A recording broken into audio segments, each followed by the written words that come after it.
In this video, we're going to have a look at creating some custom heat sinks for a Raspberry Pi Zero and run some tests to see how well we did. Makera got in contact with me and asked me if they could send their Carvera Air and include it in some project videos. So they sent me this unit for free, but aren't paying me to make the video. And as I told Makera, this won't be a review video. I'm just going to use it like I normally would for a project and show you how everything turns out. One of my main requirements, obviously, is that this machine needs to be able to mill out aluminium and maybe even copper in the future. I've seen a lot of comments online saying that desktop CNCs like this Carvera Air just really aren't for metal CNCing, but this isn't my first forte into desktop CNCs, and I've used a few different devices over the years. I cut my teeth on CNC machining about 10 years ago, where I used a homebrew CNC router at the local makerspace that someone had donated, and that thing was basically a few blocks of aluminium bolted together with a regular DC motor as the spindle that couldn't have been more than 100 watts and an M3 drill bit as the tool, and I was happily, albeit slowly and noisily,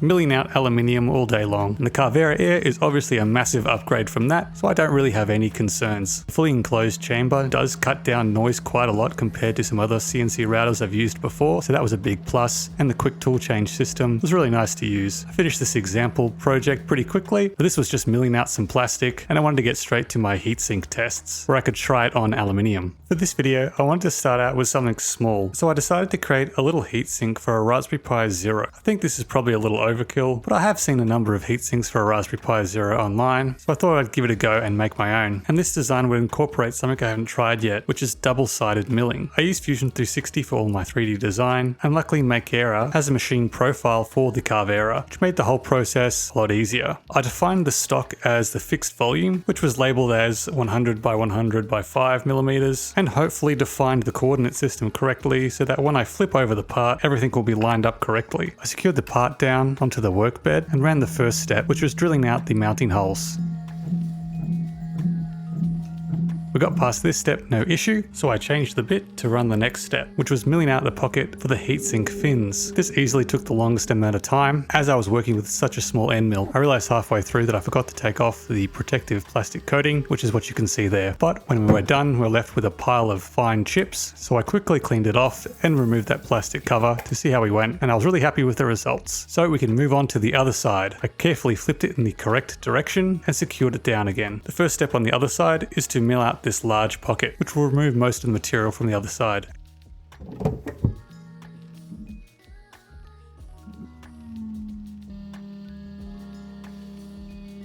Everything seemed to be going well until about this point, where I realized we had a pretty large alignment problem. I stopped the operation to try and work out what was going wrong. The hole should be right in the middle of that little divot there, which is where the foot is, and I measured that we were about 5 millimeters off. I wasn't too sure what was wrong at the time, and so in the controller software, I just shifted the part over 5 millimeters to align it correctly. I later realized that I forgot to remove the default 5 millimeter offset in the controller software that Fusion 360 didn't know about, which was my first rookie mistake. But after correcting the offset, everything seemed to go okay, and we could do the final contour operation where we'd cut out the part, and I left some little tabs in place so it wouldn't go flying. I cut the tabs off later with a rotary tool.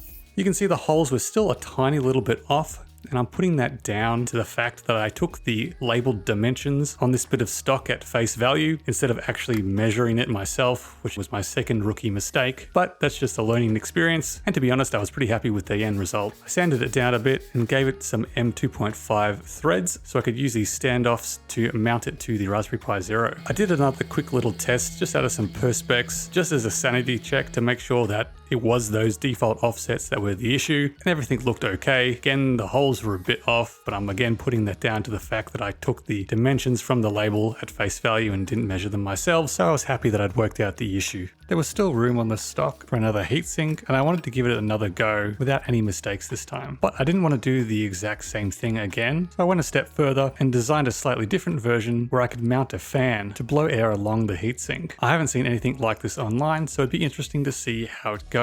This time I made sure to measure as accurately as I can the dimensions of my stock and found that, as suspected, it wasn't exactly 100 by 100 and wasn't square either. So I put these dimensions into Fusion 360 and made sure to to label my stock with the direction of the x-axis as I had defined it. I also made sure to remove those fixed offsets from the controller software. I clamped down the material once again, and the order of operations was largely the same as before. I started by drilling the mounting holes for the pie and the fan, and then onto the milling of the heatsink fins, which took about an hour. Each of these heatsinks took over 2 hours of machine time each, but I left the Carvera largely unsupervised for that time and didn't have any issues. I carefully flipped the part over and did the second half of the operations, and this time the alignment looked to be spot on. I was again super happy with the result, and this version looked really professional. I again sanded it and cleaned it down and threaded the M2.5 holes, at which stage I had the first and surprisingly only casualty of this project. But that's what you get for going too fast with a cheap tap set that you bought off Amazon. Let's now move on to testing these heatsinks to see how they perform. I left about a 0.5mm gap between the bottom of the heatsink and the CPU, and I'm using some thermal pad to interface the two. But before that, I wanted to get a baseline CPU temperature for the Raspberry Pi Zero when just sitting idle that we can compare our results to. So after sitting idle for about 10 minutes, the core temperature stabilized to around 42 to 43 degrees Celsius. I then added the thermal pad and secured the heatsink to the Raspberry Pi Zero with those standoffs that screwed in from the bottom and also acted like little feet. Immediately, the temperature dropped to about 34 degrees, but this isn't unexpected as the heatsink itself is pretty cold. So I waited about half an hour for the core temperature to stabilize, and it went back up to about 39 to 40 degrees Celsius, which was about 3 to 4 degrees lower than the baseline, which does show we are able to dissipate heat faster than just the bare CPU. I then moved on to testing the second version. I soldered the little 5-volt fan directly to the Raspberry Pi's 5-volt power. It only draws about 100 milliamps, so there should be no issue for it. I then mounted the heatsink on the Raspberry Pi again with those standoffs and using the thermal pad, and then mounted the fan in its little spot. The fan will suck air down and blow out across the heatsink fins, hopefully dissipating heat a lot faster. I left the whole thing to stabilize for another half an hour and was really surprised to see that the temperature had dropped all the way down to 32 to 30 degrees Celsius, about 10 degrees less than the baseline. To see how much of this was due to the fan and how much was the extra mass of the heatsink, I took off the fan and pointed it away from the Raspberry Pi and let the temperature stabilize again, and it seemed to go right back up to 39 to 40 degrees Celsius, which just goes to show how important airflow is to heat dissipation over a heatsink. So it looks like we were able to successfully develop some little heatsinks for our Raspberry Pi Zeros. But as I said at the start of this video, the ultimate goal was just to learn how we can use Fusion 360 and Fusion 360 Cam together with the Carvera Air in order to develop some complicated heatsink shapes. I'll be using what I learned from this to design some more heatsinks for my mini AI wildlife monitor, either adapting the heatsink enclosure idea from before, or better yet, creating heatsinks that can mount directly to the heat producing components and then conducting that to the walls of the enclosure via some heat pipes. In any case, I hope you enjoyed the video. Thanks for watching, and I'll see you in the next one.